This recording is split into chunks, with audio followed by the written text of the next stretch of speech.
Ladies and gentlemen, this is the state of the scene.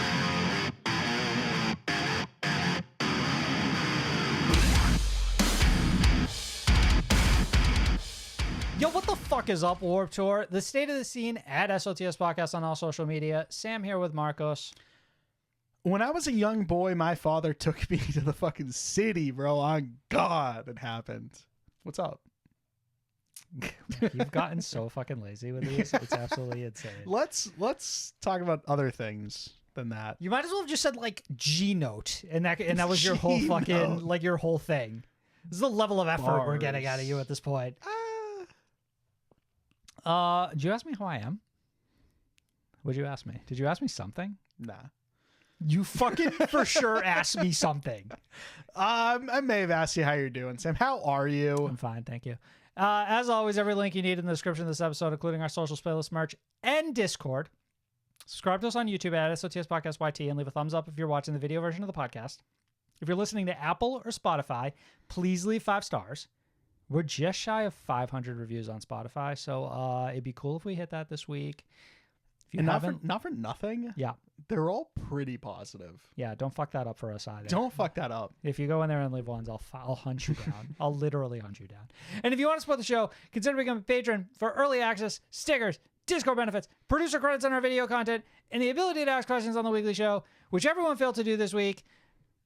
So we clearly need some new blood in there. Is it their fault or is it our fault? No, it's their fault. It's their fault. Yeah, because I remember to post it. Good. In the past, it's been my fault. Sam posted it 5 minutes ago. This time, it's there, but clearly they just have other things going on. Clearly. People are just busy. It happens. Whatever, shopping. Yeah.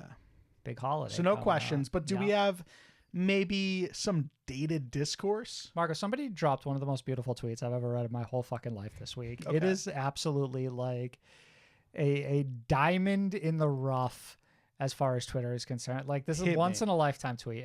Brace yourself. It goes as follows. Please don't ask the crowd to come closer to the stage at your shows. It's kind of cringy. They paid to get in. Let them stand where they want and enjoy the music from the spot in the room they feel the most comfortable with. That was the first tweet. It's a 2-tweet thread. Part 1. Tweet 1. Okay.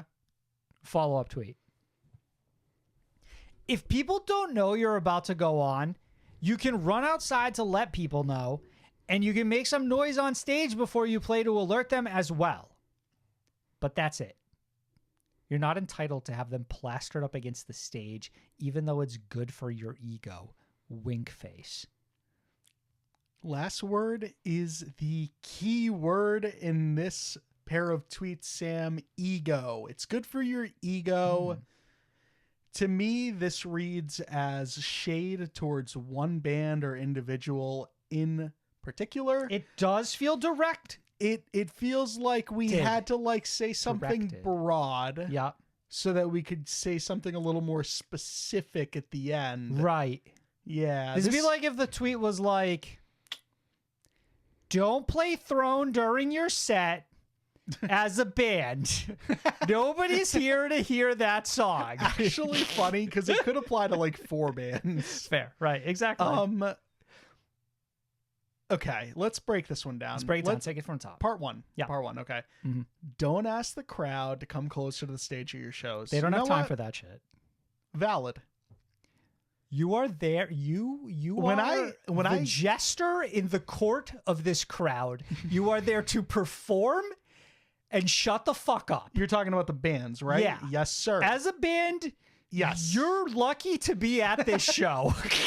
You're lucky we let you into this venue. You shouldn't even be performing. This is actually just a meet cute Tell for 'em. 300 people in this venue, and you're ruining That's it. how a lot of fans treat these shows nowadays. Not wrong. Open this pit. No, thank you. Stop asking for things. Yes. Listen, when I get to a show, Yeah. you know, like I get scanned in, I get patted down, all that good shit. Yep. Hit the bathroom, Yep. you know, potty break, hit the floor. That's 2 where I'm bathroom breaks? stood for the next 3.5 hours. Yeah. I will not budge. I will not bend or break. Right. I am arms crossed, consuming. Okay. Don't ask me to be like don't ask for like me to jump in there. Don't ask me to jump, actually. No jumping. No jumping. That would fucking no kneeling down. No kneeling down. No sort of clapping. Physical engagement with your performance None whatsoever. of that shit. No engagement. I'm there to consume, perform. Okay. Maybe I don't want to sing along. Maybe I want to sing a completely different song. I'll sing along like a little bit. Unless the band asks me to, in which case I stop outright. Exactly. Because I just don't like being told to do things. You as a vocalist, point that mic out towards me and the crowd. I'm mute. I'm done. Never once in my fucking life has a band ever said, everybody pack it in, and I've packed it in. And it's not like they threw me out of the venue. Like, you can literally do everything you're saying, and then everyone else can do what they want. And really, everything's been fine. You are not for the last 50 years to having them plastered up against the stage, even though it's good for your ego. Insane takes in this tweet. But like, it really loses me the beginning of the second one. So if people don't know you're about to go on, you can run outside to let people know, and you can make some noise on stage before you play to alert them as well. Hilarious. Those are apparently rule number 1 and 2. That's it. Those are the ground rules. Okay? They did say very specifically that those are the only 2 things. That's it is verbatim. They didn't give any other That's options. it is verbatim. So like, I'm a band. I'm about to perform. What are my options here? I can hop off stage, and I've got about 15 to 20 minutes to alert everyone that Tap my band everyone is on going the to be shoulder. performing. Right. I've also got to go outside. Probably should swing into the bathroom real quick, just in case somebody's in there unaware. Of course. Or alternatively, this one doesn't work at all, because I don't know if you've ever been to a show before. I'm not sure the person has. You hear noises from the stage constantly without a performance following immediately thereafter. Like, we're checking guitars, we're screaming nonsense into microphones, right? And none of this is gonna kick off a performance. It's all stuff that just happens. So is there is there a certain noise we would make to get people's attention? The purge alarm. Actually love that idea. I actually do love that. Why hasn't a band done that yet? That's such a good fucking idea. There's no way we don't get a Purge song on the next Ink album, and it's the intro, and it's going to kick off every fucking live performance moving forward. It's going to be called Eat the Rich, ? Nah, Kill the Poor. Parentheses, maybe. Low-key kind of bars. Low-key strong. Couple of things here. Countdown clock above the stage and on every wall in the venue, actually, because that's how everyone, even if you're in the bathroom, would know the band is about to take the stage, right? Brilliant. Better idea. No. What's your idea? We play trailers before the performance, because that's how movies start. I fuck with the vision. Right. I fuck with the vision. Coming up on Fearless Records this fall. I actually like the opening scroll of like Fearless Records presents. Yeah. What's hilarious about this is that they presented a thing that they found to be annoying, and then their solution was something that would be infinitely more annoying than you could ever imagine. Like, I cannot imagine band members coming up to me and being like, homie, put your phone down real quick. I don't know if you know, but tonight you're here to see me and the boys. And me? Yeah. Andrew Biersack? No? Okay, no, don't worry about it. It's not ringing. Andy Black? Google it. You seen American Satan? Are you an actor? Have you seen American Satan? I have. Look at my IMDb. So anyways, we're actually going to be up that stage up there. We're going to be up there in about, how do I know? Probably about like 15 to 20 how do I minutes. know? We're going to make a noise. We're going to make some noise. Good to know. First time at a show. Just a very loud, piercing whistle to get everyone's attention, and then we're going to, kickstart the performance. It's going to be crazy. Absolute fucking insane take. Just one of the absolute beauty also, of a take. Love. Every time someone calls something cringe, only to go on and say the cringy, like say cringe, Right. follow it up with the cringiest statements you've ever seen in your life. It's almost like the curse of cringe. It's like once you utter it, you become it. You know what I mean? It's like you say cringe in a mirror 3 times, it kills you. Bad news for the rest of this episode. The cringe man comes and he fucking murders you. We checked out some albums this week. Yeah, yes and no. We checked out a couple of EPs and one album. Way to undersell it. The breakdown.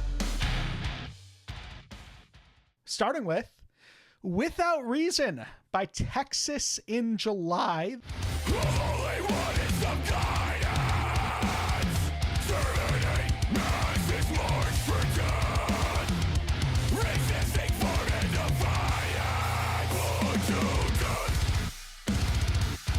This is the Lancaster, Pennsylvania outfit's newest offering, released the 17th of November via Equal Vision Records. Without Reason consists of 5 tracks and is the long-awaited follow-up to 2014's Bloodwork LP.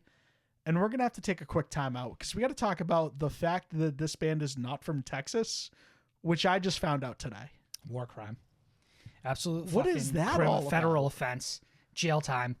That's crazy. Um, Band has been dormant / mostly disbanded since 2015. Isn't this just their way of calling themselves hot? Right? Is this like a weird, like, We're Texas in July. What's Texas in July? wet? Shut the fuck up, bro. Hot? It hasn't rained in Texas in literally years, bro. Yeah, hot. This is literally just their way of saying that they're hot. You know what I mean? This is a little play on words. Yeah, You're just alright, too fucking fair dumb to enough. follow along. Again, band has been pretty much gone for like 7-8 years. They're finally back. And I'll tell you what's hot, Sam. This EP, the songs on this EP actually go fucking dummy stupid, is how I would describe them. Yes, Sam? I feel like it's important to note, because you didn't mention it up top here, that the vocalist for this band is literally the guy from Arrow. They know. Do they? Because you make it sound like this band disappeared for well, 7 to 8 years. Air's got give or 2. take. Air's got 2, so tell him which. Yeah, but what I'm saying is that like the guy from this band, like the fucking face of this band, has been busy. Did you forget his name? The JT? JT. Got it. No, I didn't forget his name. There's 2 vocalists. I'm telling you to I specify. forget his name. I literally wore a beanie in his honor Texas for in this episode. July, Without Reason. It's a holding absence beanie. Yeah, but it's a beanie, so by nature it's a nod. He to wears a hat. JT. Does he? Yeah. Why do I remember him wearing a beanie? Am I confusing him with the August Burns Red guy? Yes. Ah, I really am, aren't I? Not the first guy to do it. I don't know if that was a bit or not. But let's August talk Burns about, Red, Texas in July are pretty much the same band name. Let's talk about this new EP. Yeah. A couple of singles off of this one: False Divinity, Put to Death. At least those are the 2 I'm aware of. Put to Death might be one of my favorite heavy tracks of the year. Yeah, it's fucking phenomenal. It's just a fucking barn burner. It's across the board. Is like, man, this is one of these albums where it's like, I don't even know what the fuck I'm doing on the show anymore. It's you want me to review something for you? Here it is. Do you enjoy the fucking genre of metalcore? Boy, do I have 5 songs that are gonna absolutely fucking blow your fucking brains out. Like, just absolutely fucking phenomenal ass shit. Like, this like, band went away and studied the game for 10 years and came back with like a flawless EP pretty much. And you know, that's coming as a person who is not really into Texas in July, around the time that, you know, an album like Too Hot Bloodwork came out. Too hot for me. And honestly, a lot of it was like that August Burns Red comparison. And I was like, you know what? PU, I don't like August Burns Red. I don't know. I'm not gonna I like think Texas in July. I think there's like some sort of a like mind game going on here, where it's like one of these things where you become accustomed to like a certain style of like the genre, and you get that for years and years and years, and then suddenly somebody whips back with like the old version of that, and suddenly it feels like incredibly fresh, and it's like, oh man, Texas in July, man, they really This get feels it. This very just like fresh. This nobody's is dropping fucking metalcore albums like this year. This is absolutely insane. Stop calling it an album. It's an EP. Whatever, this is it's same fucking difference. Hitting. I really want to shout out the song Razor's Edge as well, which has like this cool little spoken word bit towards the back half of the track that really like It plays builds really a well. lot of like just, I don't know, it really amps me up in a way. Yeah, Really cool, well written, just all around. Lyrically, really enjoyed Digital Hellscape. Again, but like fucking Put to Death again. Like last 40 seconds of that song go stupid, go dumb. False Divinity was a great lead single. Only song that didn't quite click for me was that closing track, Goodbye. I thought it worked as a closer, to be honest with you. I think this whole thing is very like quick and concise, and there's really no room here for error. And I think they knock it out of the park. Like you blink and this is over, and you just like remember a few breakdowns that happened along the way. It's like overall it's just a really enjoyable experience if you're someone who's like insanely fond of heavy music the way you and I are. Well, it I mean, for me anyway, it comes in and serves the purpose of really making me excited to hear what I would guess is going to be the eventual follow-up to Bloodwork, the full album. You think like I'm ready for more material from this band already. This band? I hope so. I don't see the reason. I don't see the reason for this band to come back, just drop an EP and kind of call it. I would guess that Texas and July are going to be pretty active, not all the time, but like in general, as far as like getting music out there, we'll probably have an album by this time next year, I would guess. I mean, this certainly does. Fingers whet the crossed. appetite, so it would be nice.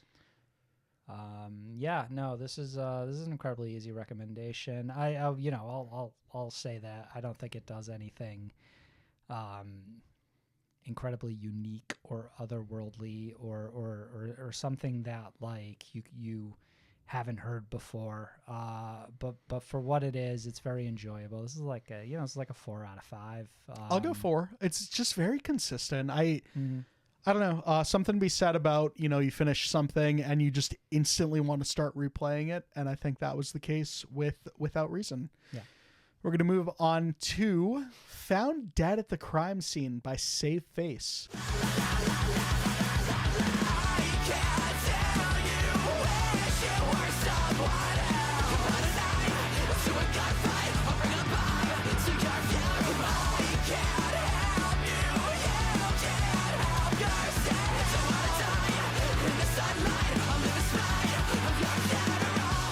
This is the New Jersey outfit's newest offering, released the 17th of November via Counterintuitive Records. Found Dead at the Crime Scene consists of 3 tracks, and of course is the much anticipated follow-up to 2021's Another Kill for the highlight reel, Sam. It's almost impossible to really even talk around what The this elephant is. in the room. Yeah. Yeah. For any person who has ever tweeted, My Chemical Romance needs to release new music, I have great news for you. They have. It's called Found Dead at the Crime Scene by Save Face. You won't be able to tell the difference. I could play any one of these songs and tell someone that it's a My Chem B-side, and they wouldn't even have an argument as to why it couldn't be. Yeah, tell them it's like an early demo, and you're nodding your head like, yeah, of course it is. Yeah, this sounds exactly like that. This is like stolen valor, to be honest. Like, they've absolutely robbed the soul out of My Chemical Romance, and I'm not complaining because I certainly cannot get this from My Chemical Romance anymore. In a way that it should be impossible to really mimic that sound. Right? You think My Chemical This Romance band is does unique it- and incredible, and then Save Face comes along, and they're like, anyone can do this shit, y'all. Flawlessly. This is fucking dead on, respectfully so. It's like everything, though. It's not just the sound. It's like the style. It's the atmosphere, the way the chaos the way the vocals are delivered, the lyrics, like Yeah. everything about it just feels like this The spiritual verbiage. successor to everything that My Chemical Romance was, or spiritually adjacent. So, and as a result, I can only find myself enamored by it. Oh yeah, All that to say that I fucking love this. You could push back on something like this and be like, well, are they doing something to really set themselves apart? I don't fully know. But what I do know is that they've made something that falls directly within my personal taste. So it's hard for me to push back on it. This is one of those cases where it's like, is it nutritious? Who cares? It's fucking delicious. It's a little nutritious. We're doing 2 things My Chem aren't doing, though. Okay. First one, easy. They're releasing music. Oh, okay. Second one is features. Right. Heart Attack Man has never been on a My Chemical Romance song. That is accurate. Hasn't happened yet. Neither have the Calloused Albums. But both of them are on the CP. Song the Bullets Sing, which features Heart Attack Man, and then Favorite Lullaby. Even the song which title closes is it out. so fucking My Chem. Yes, absolutely. You got your title track as well, which opens the EP out. This one's easy to listen to, man. It's like all of 10 minutes long.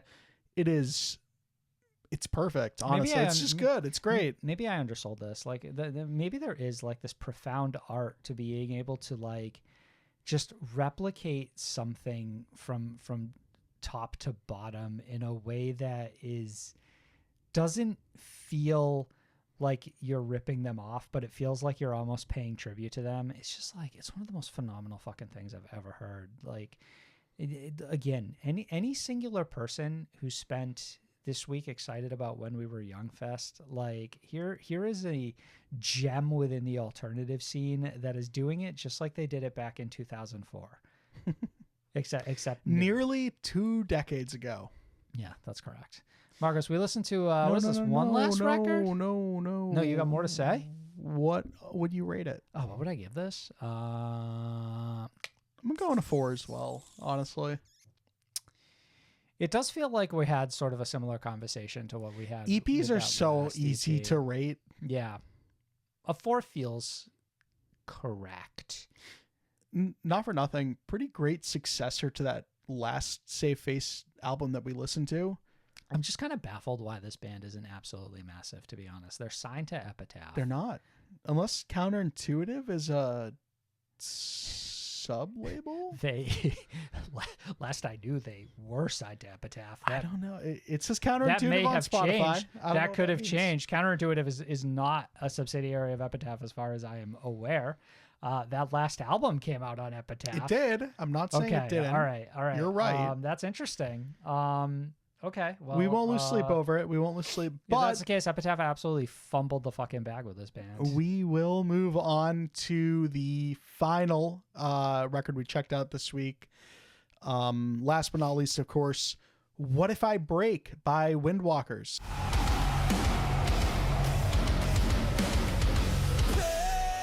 Place to feel safe within these walls where the future stores. I've replaced my mistakes. I don't fit in, but I'm right where I belong.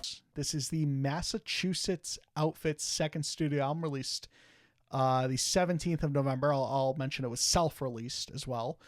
What If I Break consists of 11 tracks and is the first record with new vocalist Trevor Borg, who replaced the band's previous vocalist, who they dropped in 2020, proceeded to go on a hiatus, came back in like 2022 with the new guy, started releasing singles, all of which are on this album, and here we are. Bro, they self-release an album of the year contenders. It's fucking insane out here. Right before we get into it, I just want to say, kind of on that note, Hometown Heroes, man, Massachusetts was a surprise. I didn't realize that was we don't where have a this lot band of was them. based Honest out to of. God, we don't have a lot of them. We do is the problem, but what I want to say, we do. is Massachusetts have a has lot of I like. hometown heroes. We got Ice Nine Kills in Paris, as far as I'm concerned. Okay, so we have 2. And now we got Windwalkers. We And have people will be like, oh, what about Kill Switch Engage? Shut the fuck up. There are places out there with like hundreds of hometown heroes. So we have 3. We got to put our 3 up against all of Ohio theirs. got 12 hometown heroes in all of their cities, dog. Mm-hmm. I did not expect this to be as good as it was. This one kind of came out of Respectfully. nowhere. Kind of came out of nowhere. I'd been spending a lot more time recently with Dead Talk, which were like released this time last year as a single. Yeah. And I just kind of quickly was finding myself enamored by this band. I don't remember if we covered it on the show, but recently Dissipate was a single. It was pretty solid. But like heading into this album, I just kind of was like not really expecting it to blow me away in the way that it did. It's insane what an S-tier vocalist can do for a project. Like you almost this guy sings so well, they almost don't even have to try. Do you know what I mean? This feels effortless. Very vocal driven in the way that I don't remember old Windwalker sounding. No, but I don't have like an incredible like recall of What I will that tell you though, album sounded like you said, like, man, they picked the right person they picked to move forward with, because I think Trevor is excellent. This is a golden boy. Like, this is, you can fucking ride this one into the sunset. This is a moneymaker. Like, this band is going to fucking be massive. What does Windwalker sound like? Rain City Drive. It's Rain City Drive with like definitely a bigger octane twist to it. Yeah, it's like Rain City Drive meets like Palisades or some shit, you know? But this band is very much post-hardcore, right? They're not quite metalcore. They definitely have a couple of heavier moments, but in general, not a ton of screaming on this one. Definitely some heavier instrumentals at times. It's But melodies at the very forefront melody driven. constantly. Like, everything is the hook all the time. We're making words. We're making words We're out here. adding like extra syllables and shit to them, like just incredible stuff like that. That turns out really makes songs into earworms. So there's plenty of songs on here that I just couldn't get out of my head. Really, No, like the hooks are fucking insane. Like, it's like I cannot oversell this enough. This is one of like the biggest surprises of the year. Like, every song on here was a fucking runaway single, right? They just Yes. chose a few for fun to release. I mean, on that note, as far as like how this album is constructed, the pace is fucking excellent. This one is like 0 to 60 and it does not stop for the entire length of the record. I'm talking like you like there's just 0 times where we pump the brakes and fuck with like the speed of this record. It's just in and out, in and out. Here's a song that should have been a single. Here's another song that should have been a single. The energy is high on all of these tracks. Nothing is sabotaging the pace of this record in a way that makes this a fucking smooth listen in the best of ways. This is an incredible comeback. And I can't undersell enough how like beautiful and like emotionally poignant Almost Ecstasy is right there at like the near Tail the end of the this one, album. Yeah, it's just like absolutely fucking phenomenal. This is like it's I'm trying to like level set myself. Like, I want to go 5. I'm gonna like go 4.5, but this is like a 4.5 that feels like a 5.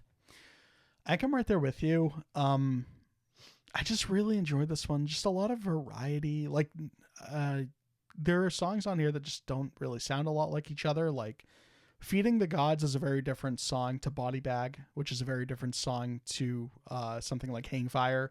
Like, I don't know. It's just a lot of good, a lot of great at times. I'm really happy with this one. I'm certainly content with giving it a 4.5. But yeah, this is definitely just a surprise overall. Unsigned, bro. Really Absolutely happy with this incredible. one. Very impressive. Marcus, the news is brought to you by Shibori Threads, the clothing label of the alternative music scene. The news. When We Were Young Fest announced their 2024 lineup featuring a slew of full album performances from the likes of My Chemical Romance, Pierce the Veil, Under Oath, Sleeping with Sirens, and more. The festival followed up their initial announcement, almost definitely following the pushback from the community, by adding more female-led projects to the lineup, including Hey Monday, Tonight Alive, and Millionaires. The festival has since sold out its day one and announced a second day, which, as far as I am aware, has not yet sold out, but likely by the time you've heard this, it will have. Where the fuck is the energy, Sam? What do you mean, where the fuck is Where the energy? the What do you fuck mean? is the energy, Did I not bro? sell it enough? This shit is fucking insane. When We Were Young Fest, back for a third time, Yeah. announces that not only are all of the bands you fucking loved when you were young performing on it, but all of those albums you loved when you were young, they're playing all of them in full. This one is fucking unheard of as far as a sell for a festival. I saw this and I couldn't fucking believe my eyes. My Chemical Romance will be playing at this festival the Black Parade in full, and more. That's the catch with all of these sets and more. I think that is it's such a great sell. You look left and right, and what are your best performing tours just internationally? And it's all of these celebrating 10 years of, celebrating 15 years of. Fuck it. These tours do so well. You've started to see bands do celebrating 5 years of. Like, we're not even waiting to get to the decade mark anymore. We're just like, yo, this album popped off. We hear you. We're just going to play it in full. Bad Omens did 1 year of the Death of Peace of Mind this year, which is crazy. Trendsetters, trailblazers, brother.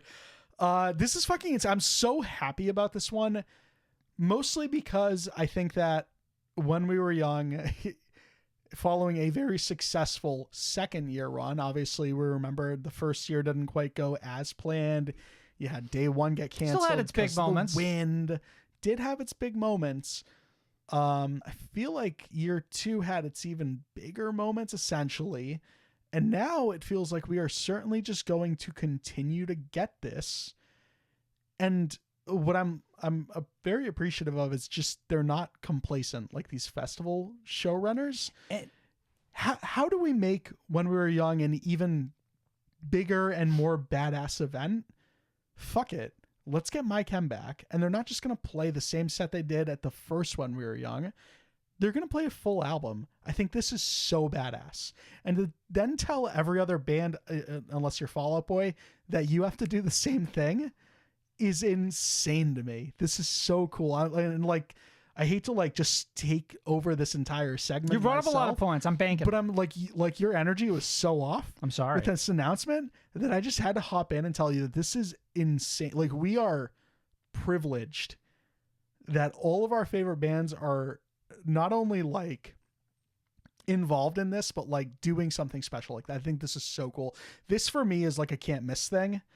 I feel like I've been looking outside looking in at this festival the past couple of years, thinking to myself, oh, that's pretty cool, pretty awesome. This one is a can't miss thing.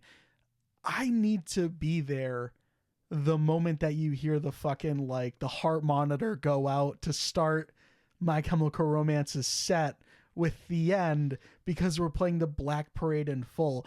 I need to be there to watch Alisana play The Emptiness in full, because it's going to transport me back in time to 2009 when we saw them do it on The Emptiness. I'm so fucking head over heels with this entire cell. It's incredible. A couple more things I want to touch on is the fact that huge mistake off the top, right? You announce this bill and it is an absolute fucking sausage fest. You have literally 0 women on it. It was maybe it was 2 literally total. the Billy on the Street meme. It's for $1 name a woman, and When We Were Young Fest really absolutely could not do it. But luckily everyone else named all of them for them, and they went and booked them that evening, which is kind of crazy.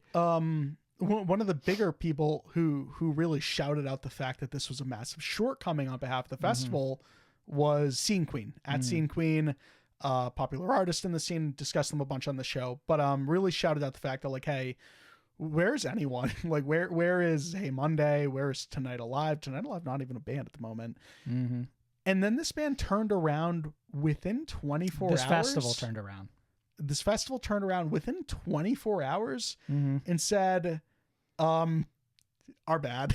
We got you. Here's 5 of them. They'll probably add more. I think we'll get more by the time this festival happens.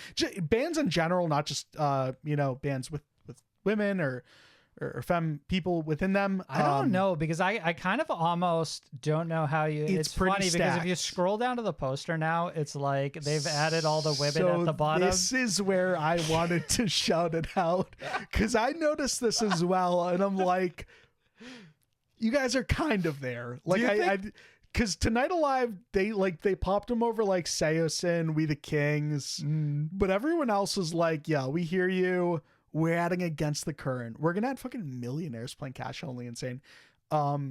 but like, let's remind them of their place. Way at the bottom of the poster.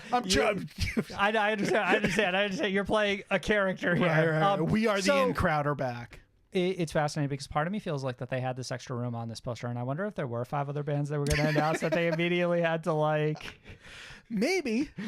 Like, who boy, actually, hi, the Rocket Summer. Yeah, maybe 2025? What I do like here, though, is like, as far as like the gravity of this festival, just the fact that and like you see like Blue Ridge do shit like this. Tonight Alive wasn't a fucking thing, and now they're back. And now they're playing a full album. You gotta think. We Are the In-Crowd wasn't around either, Not only did the Women of the Scene get added to this, but they got added to this they at got a premium. Back to the scene. Yeah, but they get added at a premium. Because if I'm getting that call from, like, if I was on Twitter that afternoon and When We Were Young Fest called me and they're like, excuse me, hey Monday, what are you thinking about? And they're like, yeah, you're gonna double that. And then you got a deal. You know what I mean? Millionaires picked up the phone and said, refer to our name. Yeah. Refer to the name.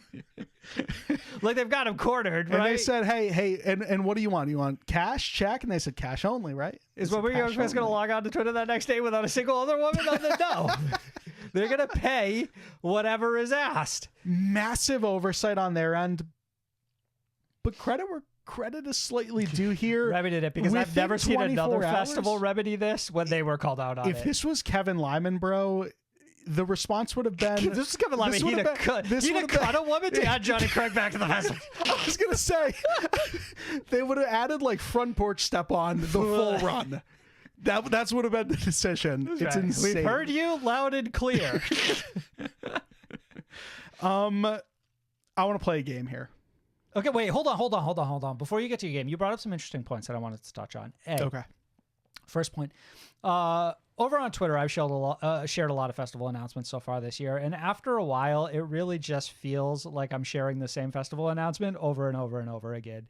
Here's your headliners. Here's all the bands you would expect to play as support. Rockville. Here, like it's but it's like it's Rockville. It's the fucking cruise. It's the fucking the UK version of Rockville. Like it's just the same festivals over and over and over again. So I do really want to credit When We Were Young Fest for kind of coming up with a novel idea that really did make this feel. Or does make this feel special. That's what I mean. I really appreciate the complacency because if there's one thing that the opposite of the complacency, right? The opposite of complacency. The complacency would be doing nothing. Yeah, right. Yeah. If there's one thing that is just a cornerstone of the scene, sometimes it is complacency.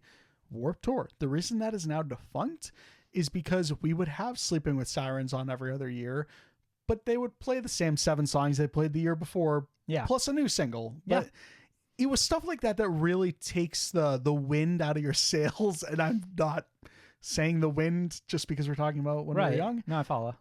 Stuff like this ensures the longevity of a festival like this continuing.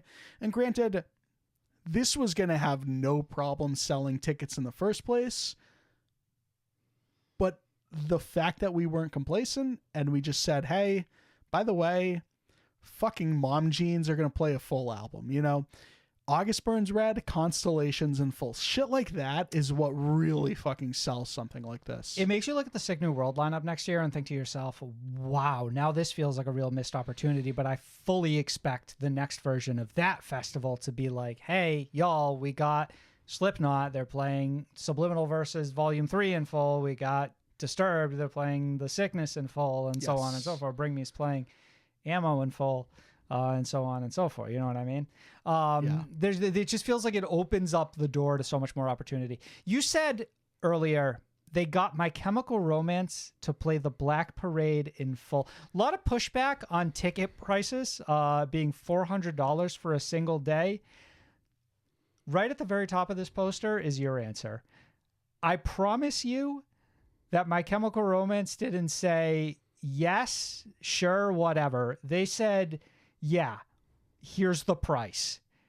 And then When We Were Young paid it, and now we are paying the cost of what it is to get My Chemical Romance to play the Black Parade in full. Do you understand what I'm saying? So tickets weren't $19.99? No, I think it was like $19.99 down. And then you got to pay the other $380 later, bro. I thought they were like, $20 or down. Like, pay whatever you want to come in. It's like $400 to go to this. It's fucking not, insane. Yeah. But it's not But cheap. I get it. Which makes me want to talk about this next thing, which is, who the fuck does Fall Out Boy think they are? I don't like this. You're right. So much for Stardust. Not a perfect album, by the way. You are not yet back in everyone's good graces. And then you look at your peers, someone like My Chemical Romance, who are playing the Black Parade in full, and you're like, yeah, we're good. We're too good for Fall Out Boy's too good for something that My Chemical Romance has agreed to do. Right. You're right. That, like, the fucking audacity of that alone. Show some hubris. Go out there and fucking play fucking From Under the Cork Tree and shut the fuck up. We have the Black Parade album on the tour poster, the CD. Yeah. Sitting next to the new Fall Out Boy logo. Right. Did you miss the fucking memo? And every other fucking another thing. Don't ask people to come up to the front of the stage because of your fucking ego, Fall Out Boy. How are we going to know your set is started if you're not starting with a certain song from a certain album? I want to watch the show from 600 miles back. It's going to be so far. Where I can barely see Peter Wentz. Peter? Yeah, Fall Out Boy pulling some absolute bullshit. There are two bands did this shit, if I remember correctly. It was Fabi and then Dunes LS can Dunes. do this because no, the full set's just gonna be the album. Yes, but no. Put it next to the fucking name then. Daisy Grenade, I give a pass. You're a baby band. I don't need you to go and play a full album. LS Dunes is a fucking super group. Put their stupid band, the stupid album name next to their band. They're gonna let AI determine what that set list looks like. How dare you? And then they'll go from there. If it happens to be the full album, it's the full album. You wanted to play a game. What was the game you wanted to play? I don't know if we have to do like a top 10, but what are the can't miss sets on this motherfucker? Because there's a lot of them, and I don't know how this day would play out. Obviously, Black Parade is a must-see, and My Chem is the headliner here, so obviously plenty of time to catch them that night. There are some bits and pieces we didn't touch on that I think we should touch on in the breadth of this like conversation game we're having here.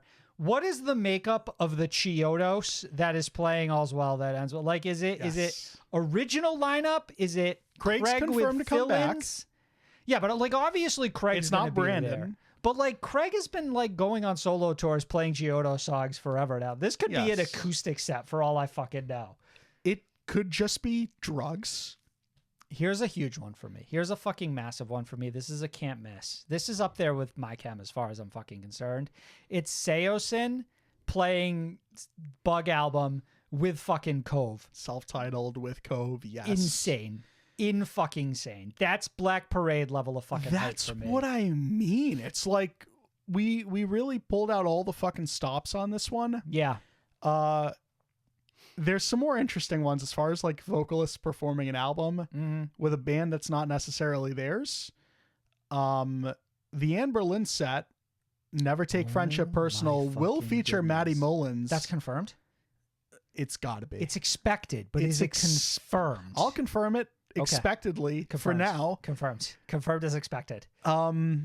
There's some insane shit on here. Another big one for me. Yes. Say Anything Is a Real Boy is fucking crazy to me. That's crazy. That album is like, pretty nuts. Incredibly goated. Like absolutely fucking goated. I take it over the vast majority of the albums on here. There's someone here that pissed me off, but I'm gonna let you keep going. There's someone here that pissed you off. Okay. Atreyu the Curse without Alex is like, go fuck yourself. Respectfully. Is there enough money on the table to like put that beef aside for an afternoon? I would like to think so, but I don't think it's gonna happen. Just one more set for the vibes. I would like to put that beef aside permanently. We mentioned it earlier. The Alisana set is can't miss. Like when I think of being young, it's Alisana's the emptiness type thing, you know? 100%. Cobra Starship. Viva La Cobra is a cannot miss set. Cobra Starship is pretty fucking crazy. It's a can't miss set. It's a can't miss set. Pierce the Veil are playing Collab with the Sky in Full for the first time ever. And fucking Kelly Boy's there with Sleeping with Sirens. Kelly Boy. We're running back that King for a Day shit all over again. I feel like I somehow missed the opportunity given to me by multiple Warped Tours, I would imagine, to see Millionaires, and that feels like something that needs to be remedied because it just doesn't feel once in real. a lifetime. Once in a right, lifetime. like that's one that just doesn't feel real to me. So many bands on here, like I can see it, but somehow Millionaires coming back and playing an album in full just doesn't feel real to me. Millionaires cash only in full in Las Vegas, Nevada. It's just Written in the stars, Sam. That's what that is. Cannot undersell how good that red Jumpsuit Apparatus album is. Like that band was in their bag for exactly 2 years. But they were so deep in it. I'm not gonna lie. I know the temperature in the room's a little wonky with them, but Homesick and Full by A Day to Remember is nuts. A Day to Remember side story. Did you see that they re-released For Those with Heart? I did. Which is interesting, I suppose. People were saying that remastered, fucking reproduced, all that shit. They said that like this is like the vinyl version, so it's not like it's new. It's just the first time it's on streaming. But I thought it was kind of interesting. It's interesting. Guess. Yeah, I mean that's obviously a fucking like that album is. There's more on here that like I keep forgetting it. Like Coheed and Cambria, Good Apollo. Yeah, Coheed feels like that's weirdly insane. They're like not high enough on the billing for me for what that is and what album they're playing and all that shit. The Used would be like number one with a bullet for me if I hadn't gone to that anniversary tour already. But like that is like my fucking album. We missed the This War Is Ours anniversary with Escape. I would want to see that. Does this lineup feel like it's lacking a little bit in the metalcore? Like I know we got August Burns Red and like Prada, but it feels a little metalcore light, and I wonder if that's because Sick New World feels like they got most of it. It's just not the metalcore you want, Sam, because August Burns Red are playing this. Yeah, but I mean, I name checked them. Like they're there. Like Atreyu's there. Like this feels like I don't know what you consider like, Chiodos, but like they're playing that. I consider them post-hardcore. A little heavy. I consider them post-hardcore. Underoath is there. Underoath are metalcore. It's just like I guess the metalcore that I did remember Homesick is metalcore. Here's what I'm saying is I see a certain aspect of the scene here incredibly well represented. But then there's like a 5 years later part of the scene that's like asking, bring me Blast. Yes. A lot of people, you know what I mean? Like there is a that Rise core fucking would go insane. There is a very bright fire burning following the win that was getting all of these bands with female members on the bill, which are the people that are pissed Sempiternal's not being played in full. Is Bring Me On Sick New World? I can't remember. But I think part of the issue is that like because now we have like 2 festivals. One of them is essentially like already taken all of these bands off the table. The saddest thing about this fucking show is it's just too many bands in a way that it doesn't feel feasible, right? Like it doesn't feel. This is such a big event that I think we need it all filmed for a document. Like every single one of these sets should be captured in full, like 4K footage, and then stored away in the fucking Rock and Roll Hall of Fame. I need Hate Six to forsake the hardcore community just for a weekend. Like just for a weekend. I think they'd be like there's a lot of like just. The problem is that you know how big of a crew you would need to actually like be able to capture all of this. Like it would have to be like it's not like you could get a team or one person. Yeah, you would need like camera setups at every single fucking stage. 4 stages. Get this on Veeps, right? We get this on Veeps. You can watch it from home for the low cost of $300. It's insane that like I can only All American Rejects are playing a full album on. It's nuts. I just can only begin to think what the plans are for next year. I mean, Paramore What has are to be the number one with a bullet, Paramore, right? it's first of all Playing the Twilight the first soundtrack in wave full. of bands that get announced are all female fronted or something like that. Right. They're not making that mistake again. Sure. It's got to be Paramore with a bullet, because in theory it's Paramore and then Panic with Ryan playing a Fever You Can't Sweat Out. That's what I keep thinking. Well, I don't know if we'll do like this theme with Panic. I'd love to see it happen, and granted, like, I feel like that's got to be one of the things this festival will work towards, is somehow reuniting that initial lineup with Panic. Like, money is not a factor at that point. Like, I think in Vegas, like, you can make this out, like, that's their hometown. You can make that happen. I think that will eventually be an inevitability. We'll see. Interesting. You don't think they'll run back this album idea again? You think they'll like pivot to something different and try not to I think they like might pivot. They might go back to it, but I don't think we'll get it next year. We'll see. Do you think they run the risk of other festivals glomming onto this idea and then it not feeling novel by the time they get back to it? I think it could. Blue Ridge right now, blue crawling out of their like bunkers, right? Blood in the water. My big question to you is, do you think potentially at this point the headliner for next year could simply be Linkin Park? The idea, right? I know the elephant in the room, of course, is Chester not being here. I like that idea in theory. Look at all of the people that you get on the same festival grounds, in the same way that it was essentially the memorial show with like Suicide Silence. It was the same thing with Linkin Park. I love it. You love get it on all paper. of I these, absolutely love it. I don't know. You get Bring Me next year as well. You've got Ollie fronting a song or two. I would love. Listen, I would love nothing more. Do you think you could go smaller scale and still pull this off? Do you think you could do Asking doing stand up and Scream and Bring Me doing? I thought you were gonna like doing stand up, because at that point that is what Ask Alexandria's career path is looking like. Bring Me doing, let's be reasonable. That's the spirit. Sure.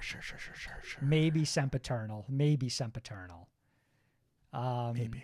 Could you pull Bullet for My Valentine in to do the Poison, and that's got enough pull to really get people like juiced up? No, I mean you can do some of those artists. Or is it always going to have to be like a Paramore, Fall Out Boy, My Chemical Romance? It has to be. I think it has to be. And that's why I mentioned someone like a Linkin Park, because at some point, like, you can't have My Chem just do alternate years all the time.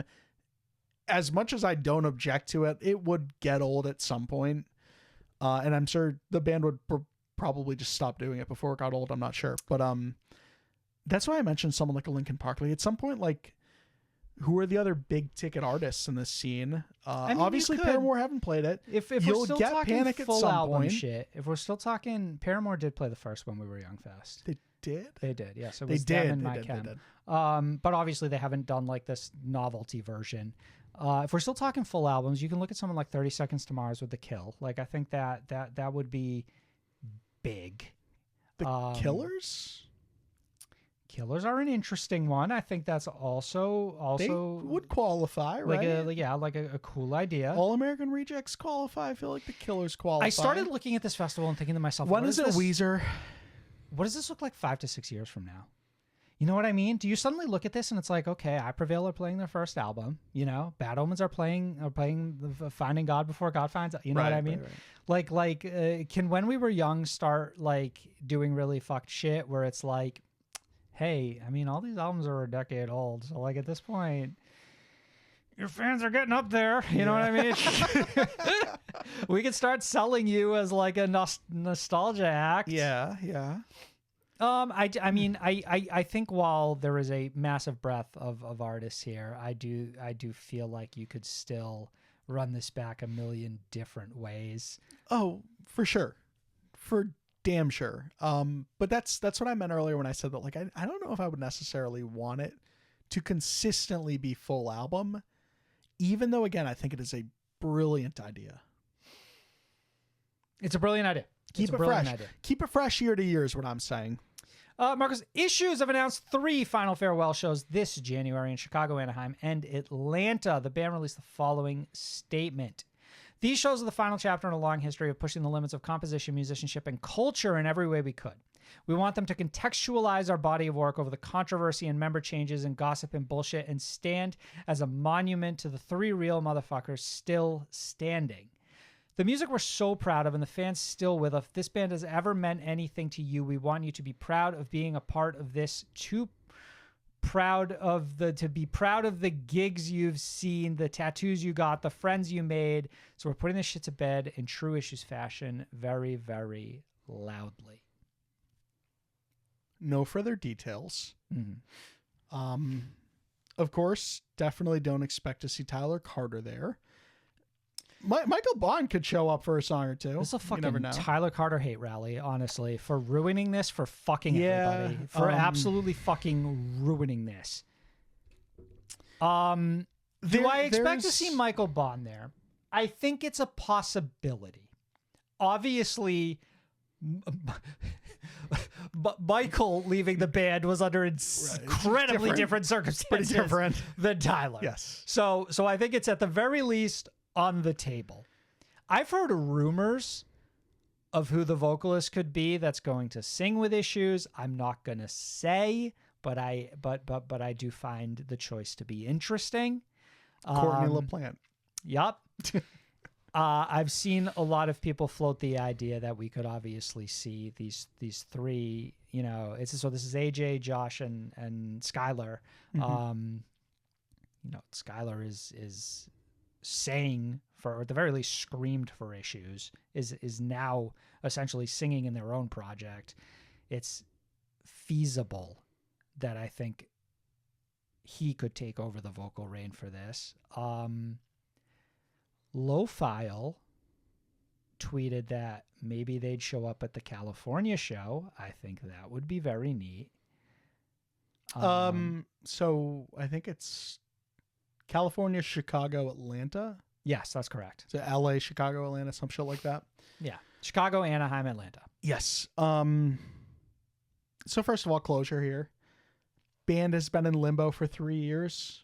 We had Skylar on the show earlier this year asking about Issues. Like, when are they coming back? What are you up to? What's going on? Who's the new singer? Obviously didn't hear anything at the time, and now confirmation that the band is in fact dead. It is nice that they're going to go out sort of on their own terms. Very, very disappointing though, just in general, as a fan. Again, this is a Tyler Carter hate rally because Issues should have never ended. And this was entirely preventable, of course, if not for the actions of one specific person. But yeah, really devastating because Issues is it's like a formative band for me. Like, this band has influenced my music taste outside of this music scene. For sure.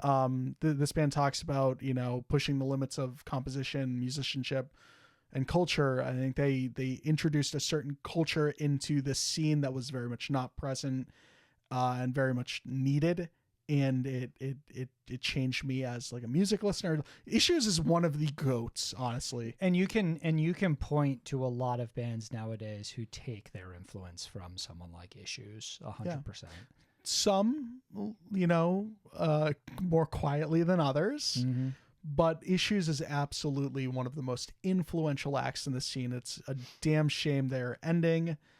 It's a damn shame there's not like a New York City date on here. I don't know if we'd be able to make it to like the Chicago one, but these will sell out. But these are House of Blues tours. How do you feel about this conspiracy theory? Issues, the name is dead. Mm-hmm. Rejoin together as a 3-piece doing whatever in a similar way, but just not under that name. I can see it happening. I I could understand it happening here in the sense too that like, all right, let's put issues to bed officially so people stop bugging us. Let's go and work on the album and come back when shit is finally ready. You know, tour with 21 Pilots another couple of months. You know, just do our own thing. Kind of come back on their own terms as well. I could see that happening. What do you think? I think in my heart, it's what I need it to want. happen. Right. It's not a want, it's a need. So I would hope for something like that. Especially with all of them still being a part of this scene, you know? 100%. Why the fuck not work with each other? And they do mention some things in the statement that we didn't touch on. Like there was a lot of financial burden that this band took on. Obviously not being able to complete the album cycle for Beautiful Oblivion due to the pandemic, you know, loans they couldn't pay back, things like that. And that financial strain, it is very much a thing that will hurt a band like Issues in the long run and the artists within that band past when the band ends. But I would hope at some point they can put their heads back together, give us an EP, give us something. We can all support it, and then it might become a full-time thing again. We'll see. But what I do need is for these three artists to not stop working with each other. 100%. And I also need all of these sets filmed, please. Veep's one of them. Don't care which. I need to see it because I don't think I'll make it out in person. But, you know, not for nothing, man, we saw our fair share of issue sets over the years. At least 7 or 8 of them. And granted, I never wanted to stop seeing them. Not up to us. But like, it's not like we only saw the band once. Yeah, that's very fair. It's really exciting. I do appreciate the closure, but I hope that closure is not finite. Icy Stars have released new single Damage Done. We're just damaged.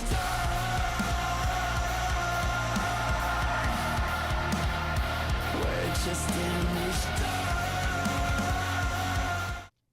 This is the band's 4th single this year following Anomaly Drift and Are We Threevin'. The band recently finished up a run supporting Bad Omens in the US alongside Era, and coinciding with the new song was a brand new music video as well, which finds our vocalist, Devin Oliver, in a multitude of places, like a subway train, a maze, In the middle of a crowd. self-driving car. It's a really incredibly beautifully shot music video across the board, just bristling with a lot of like incredible aesthetic, creative, visionary type ideas. Whoever filmed this video absolutely knocked it out of the park. And when we were finished watching it, you kind of gave me the impression that it was the video that kind of really helped sell you on this track.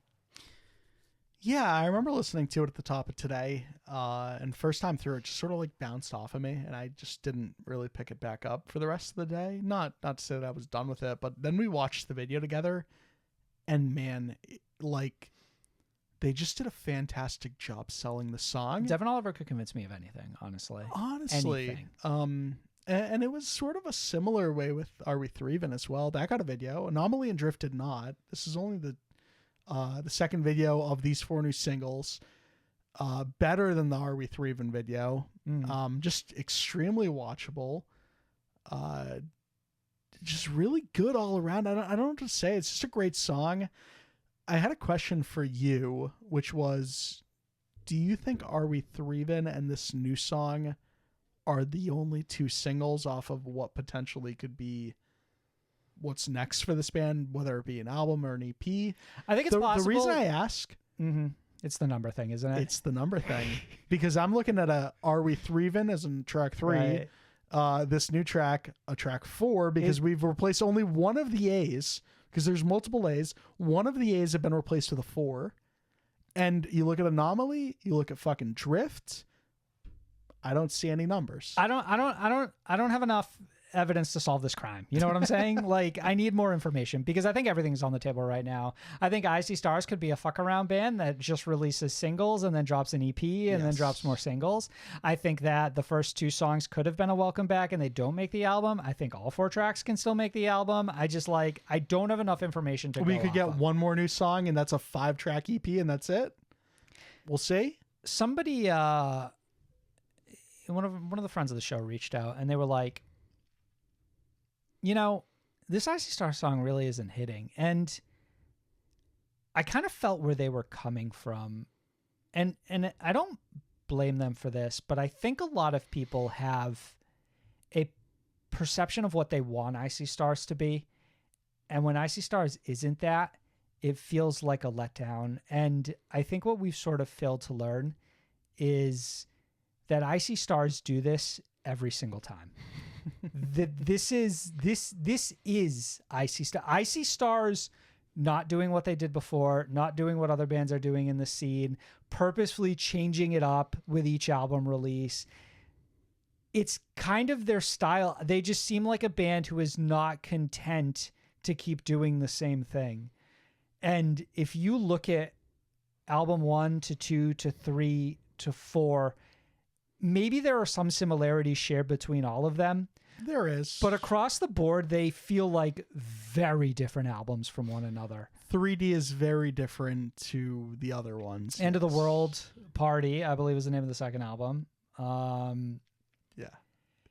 To New Demons, to Treehouse. I just think that, you know, when Treehouse came along, I was one of those people who felt incredibly let down because it didn't sound like New Demons to me. And I gave it my album of the year. Right. And now I go back and think about that album, and to me it's flawless and perfect, and I couldn't imagine ever not liking it. And I think these songs are having a little bit of that struggle out of the gate as well, where people are like, yeah, I don't know, you know, there's a little bit more of that EDM Not stuff. the There's a little Icy bit more of Stars I that left breakdown off with. stuff, right? And it's just Icy Stars being Icy Stars. They're they're changing it up again. It's similar to like a Bring Me the Horizon, where we have to recognize maybe the band is sort of a step or two ahead of us. Mm-hmm. And then, yes, you look at a Treehouse 10 years later, 8 years later, whatever, and it's like, oh, well, that is aged beautifully and it sounds flawless today. And maybe that's what a lot of this stuff is right now. I think that's 100% the case. And I think... And for the record, I really love these 2 new recent songs. Anomaly I like. Drift is like still the only song where I'm like kind of whatever about. Mm-hmm. But every song I feel like has gotten better since, you know, our first drop of 2 singles. Are We Three Even better than that? This new song better than Are We Three Even? So right now, like, it's only getting better. If there's an album on the horizon, I need it announced. Stat. Real Friends have released new single, When You Were Here. I'm still avoiding the exit that goes to your old house. Listening to Constantine like we did at 17. But I know it's not helping me out. This is their first song as an independent project after splitting with Pure Noise Records. The band is currently on a co-headlining tour with Knucklepuck and support from One Step Closer and Arm's Length. It seems that the split with Pure Noise may have maybe ignited a fire within Real Friends that I don't think we've seen for Just a fucking little say bit. This is easily the best song with our new vocalist. This is the best song with the new vocals, 100%. Granted, we've only gotten a handful, I think, but like, man, this is a very, very inspired Real Friends that I don't think we've heard since we had Dan fronting the band. And suddenly, I am paying very, very close attention to Real Friends. I was paying attention before, but now it's very close. Sometimes it takes a little time. Sometimes it takes a little time to get acclimated, a little time to get comfortable, a little time to find that groove, right? Well, now it feels like we are fully acclimated and we are really making Real Friends our own. Speaking as the vocalist of the band, essentially, is what I'm saying. Like, this is just them taking the wheel, in my opinion. Mm-hmm. This is a Real Friends reborn. There's like an angst to this. There's like an energy to this that just feels incredibly different. What's the opening line again? Then is it I still can't take the exit that leads to your house, something like that. Yeah, it's something along those lines, and it absolutely fucking murders that line and kills it. But it's just like something about the delivery, something about the intensity of the band, and it kind of reminds me a little bit of like Knuckle Puck and you know, the singles we got this year in the album, where they just feel fired up in a way that it makes the pop punk hit a little different, and it hits a little harder and it hits a little better. 100%. Kaonashi have dropped new single Humiliation Ritual. Don't cross the street. They're asking me for the time. Don't pull out your phone. I get knocked to the ground. I should have crossed the street. No pallets and bubble jackets. It's the band's third single this year, following Red Camry Dance Party and I Hate the Sound of Car Keys. The song follows the story of Lemon House High, is the continuation of the story of Lemon House High. Vocalist Peter Rono had this to say on the song. Humiliation Ritual reveals the origin behind Morgan Montgomery's bully role in our story, while also touching on the topic of black discrimination. It also stands out as one of our most unconventional songs because of how it was written. Pau, our drummer, and Alex Hulquist, our guitarist, completely improvised the music, tracking together live at the same time while watching each other through a studio window. That seems like a fucking insanely cool. That's actually really fun. Lore, yeah. After that, I recorded my vocals in one take to enhance the already chaotic feeling on the song with such descriptive lyrics. We knew the video had to match that to give viewers the feeling Morgan felt. The band is currently on tour supporting Hill of Sun alongside Sweet Pill, Zeta, Sosis, and Glasslands. Man. This is a sick little bill. I know Kaonashi put a lot of like work into all of their music, but lyrically as well. I remember listening to that last record and having the lyrics pulled up alongside It was a fucking storybook. because it was insane. Yeah, like this band is very conceptual in nature, and like it's good, Right, It's which is carrying forward, solid. obviously, in this song as well. And part of me is like, I'm curious how much of this was improvised as well, because like it feels improvised in a way that we're still saying a lot and getting a lot accomplished, but like it's so chaotic, not even instrumentally, but everything is so chaotic that it makes all of this band's other material sort of tamer in nature. Right, In this comparison, does feel like Kaonashi fully embracing themselves. Yeah. They're going full Kaonashi here. and I really love just the idea of like two musicians like 20 feet apart, just looking at each other perform, maybe not even being able to hear what they're playing, and just trying to like play the same vibe. And I don't know. I love everything about this story today. I think one of the most incredible things they pull off is to have a song here where the messaging is in theory very heavy, but in a lot of this video, they find a way to play it comedic. Yeah. And the way that they manage that tone is so impressive. It's Your vocalist is playing like an extremely disconnected guidance counselor. Again, like telling the story of Lemon House High. so the crux of this song is First of all, one single needs line. to be seen / heard to be believed. Absolutely. Because as well of a job you're going to do describing it, you're not going to do it justice. You need to hear this track. I should have crossed the street. The way that this video plays out, you've got this kid like crosses the street and there's like two bullies there waiting for him, right? And at one point they knock him down and he does a, you said he does a fit check He does on like them? a fucking drip check. Like on the ground is like, like if we zoom in on the New Balances, the puffer North Face jacket. Director of this video needs to have every fucking single band thrown in his direction. Like, Or their direction. give yeah. him, give them everything, please. This applies to like multiple Kaonashi videos too, because it's not just this one. All of the ones on the last record, the singles, were filmed in extremely similar fashion. So they're probably working with the same people if they're not already in the band. I guess that could be a possibility too. But like, yes, they accomplish so much with what probably is a lower budget, and it just looks extremely well filmed, like in quality wise. Can't take your fucking eyes off the screen. Yeah, it's really good all around. Yeah. Kaonashi continues to be one of these bands who are just like a pillar of what alternative music can be. Kaonashi released new single Yakusai alongside the Eternal Doom EP.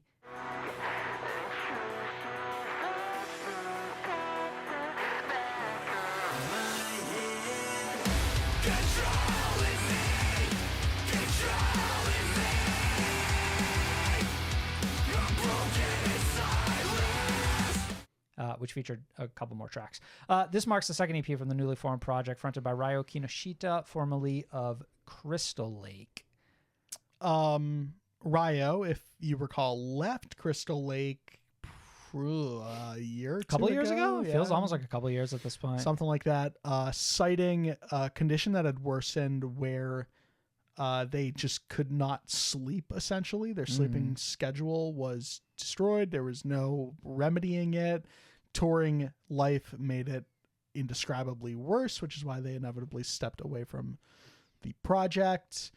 Obviously did not step away from the music, though. We have Kaonashi. We have dabbled in touring since. So just wanted to give everyone a quick refresher on where Ryo's been. But we're back. Yeah. And man, did I fucking miss this vocalist. 100%. Yeah. Holy shit. And it's with not you. just like, oh, I missed those really harsh screams. Like, no, I missed everything. I miss their Like, presence. their presence, their what feels like their art direction as well, because Their creative similar energy video wise to like a Crystal Lake video for sure. 100%. But I feel like the Japanese metalcore scene has like some of the most insane visual accompaniments to their songs that it almost feels like their floor is so much higher than just about anything we get over here. They've got some insane creatives over there for sure. That's right. Like Pildust's worst video runs circles around anything that has ever come out of America. And Crystal Lake, I feel like the forefathers of that, and Kaonashi is clearly carrying that torch forward as well. Yeah, for sure. Crystal Lake, I like where they're at right now. I remember that last single / video we got from the band. I was just really impressed by. What I will tell you though is, like, in my heart of hearts, I stand with Ryo. And I've been waiting for this. I've been waiting for these videos, all that shit. Right, you're Airbud in the core, and you got two people calling your name, and you got to choose which one to go to. It's Ryo every time. Yeah. Yeah. With full due respect to what Crystal Lake are doing at the moment, but I really love this vocalist. I really missed them. Definitely don't see them featuring as much as they did in like that 2020 year. Like that run was nuts. Yeah, of course with Spirit Box, all that good shit. But maybe more on the horizon soon. We'll see. But for now, 3 songs they're cutting it. I'm pretty happy with this. Yeah, and I myself. mean, hey, if you were a fan of Crystal Lake, I think that like for all intents and purposes, this is fairly similar to what they This were is doing Crystal Lake. stylistically. Yeah. October ends have released a new single, Dark. Dark mode enabled.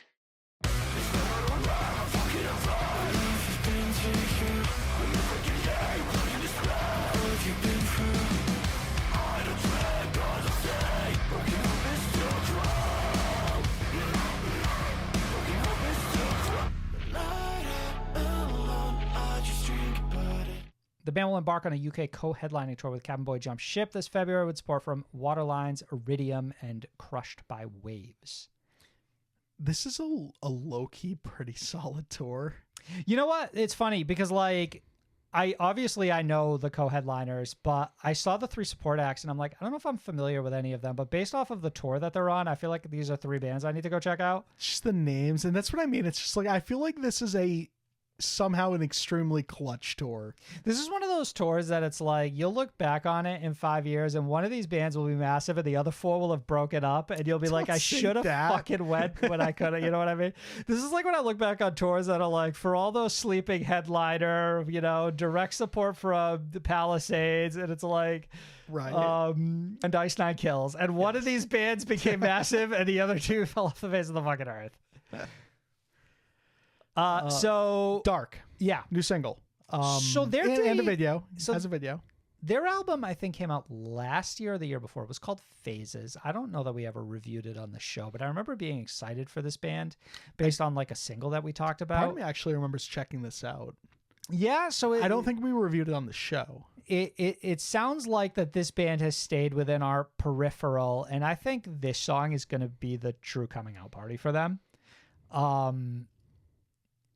It has this weird sort of eclectic mix of styles that all flow really well together, but do a good job of sort of capturing this breadth of things that are popular in heavy music right now, where it's got kind of this grimy nu metal feel, but then this like insanely polished melody bridge, you know what I mean? Poppy pre-chorus. All type tied into thing. this visual aesthetic, which now leans into some of the members wearing these really creepy masks. And it just feels like October Eds just like took a step back, surveyed the entirety of the scene, and added a little like spritz of this and that What to aren't everything. we doing? Let's go try it out. Right. Yeah. And it all came together better than it had like any right to. I think October Eds really sort of grabbed my attention with this track, and I hope that they'll maintain it moving forward, because I'm now very excited about this project. 100% agree. Harriet dropped new single Soul Chasm and announced they're signing to Century Media Records.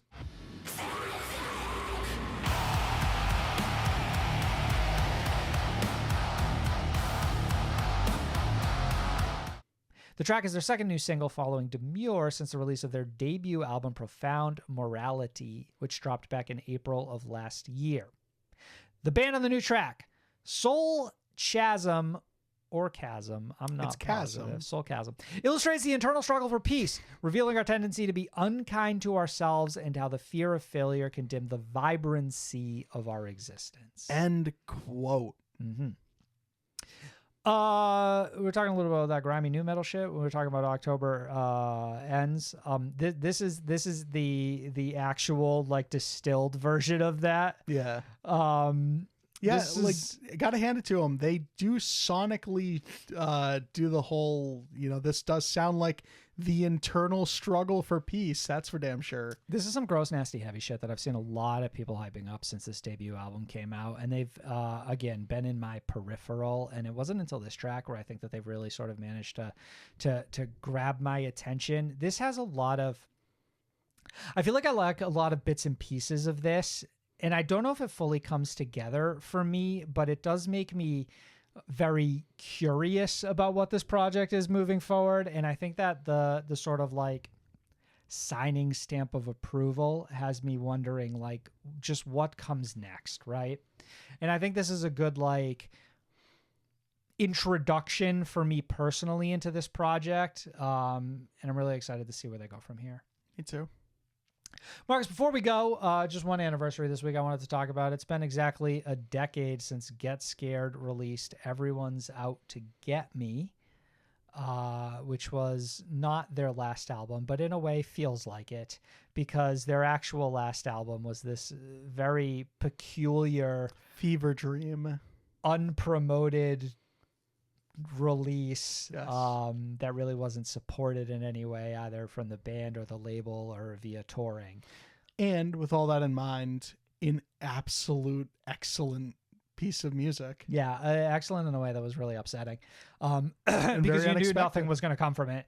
But I look back on Everyone's Out to Get Me, and I just have an album that I think is cemented in my mind as being like a classic of this scene, even though I think the vast majority of the people listening to this podcast probably never had the opportunity to hear or are familiar with this band. It's just so sad that they fizzled out the way that they did. Yeah. It's funny. I forgot that I had made a playlist on Spotify that I had labeled as my faves ever. And I was recently just like shuffling it because I had like 600 songs I managed to add. And I was a little surprised. Dying to know what's on this playlist. Well, what I wanted to say is, man, rightfully so, I apparently added just so much Get Scared to it. I mean, Forever one of my favorite bands. so a ton of much Get songs on this Scared was record so good. that I threw on there. I remember the lead single off of this record just being fucking instantly iconic the moment I heard it. Forever one of the bands that never got their due, just immensely listenable, talented. I remember the live shows we caught from this band being incredible. The internal struggles of this band are just unfortunate. Yeah. Just incredibly unfortunate. Continue to wish Nicholas Matthews, their vocalist, good health.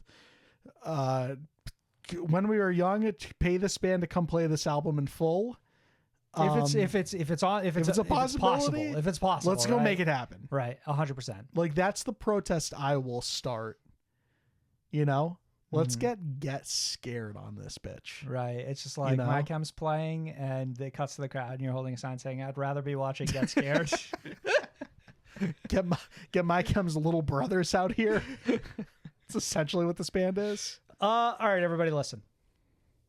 So next week, I don't think we're gonna have a new show. We're gonna go into the hibernation chambers and we're gonna start to do the work on what our end of the year content looks like, which we will dole out through December. With one small asterisk, which is we are keeping an eye on everything Bring Me the Horizon is up to. 100%. If anything big happens and we gotta call out of work, If we and record get a next podcast, gen, expect the review promptly. yes. Outside Precisely. of that, this may have been the last regular episode you've heard this year. Right. Like Sam said, we are going to go backstage and prepare our end of year stuff. It's a very special event always for the show. It's something that we work towards all year long, every single year. And it's something we think is very important and integral to the show. So we're going to make sure we do it right, which is why we're stepping away from the regular show for a little bit, pretty much ending the year out with this episode probably. And you'll hear from us soon when we tell you, hey, what the best album of the year is, what the 15th best album of the year is, what the best song of the year is, all that stuff. So keep an eye on us, our socials at SOTS Podcast. Keep an eye on the podcast feed. You want a little early insight? Patreon.com/SOTS Podcast. Patreon.com. Love you guys. We'll see you soon. Bye. Thank you for listening. Good fucking boy.